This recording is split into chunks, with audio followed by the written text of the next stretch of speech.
नमस्कार दोस्तों, कैसे हैं आप। आइए इस 6 पैराग्राफ को जो नीचे पेंसिल से निशान लगाए हुए उसे हम कंप्लीट करते हैं।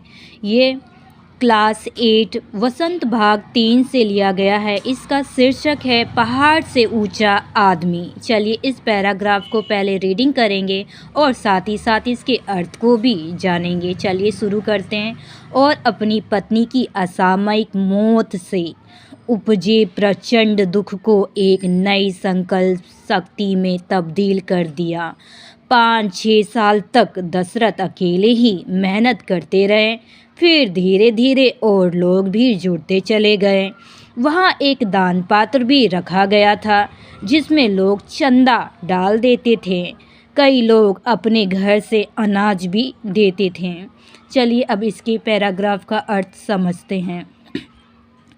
अपनी पत्नी की असामयिक मौत से जो दशरथ मांझी थे उनकी पत्नी फागुनी देवी की असामयिक मौत हो गई थी। असामयिक मौत का मतलब होता है कि समय से पहले ही चले जाना। समय से पहले उनकी पत्नी क्यों चली गई थी? क्योंकि उनका समय पर इलाज नहीं हो पाया था। चलिए आगे पढ़ते हैं। मौत से उपजे प्रचंड दुख को एक नई संकल्प शक्ति में तब्दील कर दिए।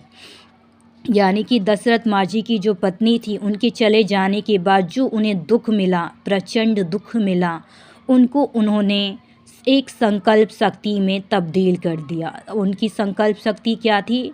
जिस कारण से उनकी पत्नी की मौत हुई है उस संकल्प शक्ति को ही पूरा करना लक्ष्य है मेरा। चलिए पढ़ते हैं। 5-6 साल तक दशरथ अकेले ही मेहनत करते रहे। फिर धीरे धीरे और लोग भी जुड़ते चले गए। यानी कि जो बीच में पहाड़ पड़ता है उन्हें तोड़ने के लिए 5-6 साल तक अकेले ही मेहनत करते गए।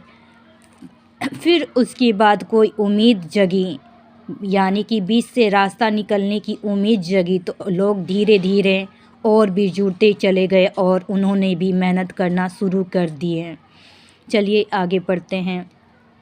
वहाँ एक दान पात्र भी रखा गया जिसमें लोग चंदा डाल देते थे। यानी कि दान पात्र की भी व्यवस्था की गई और उसमें कुछ पैसे भी डाल देते थे। कुछ लोग घर से भी उनके लिए अनाज जुटा दिया करते थे।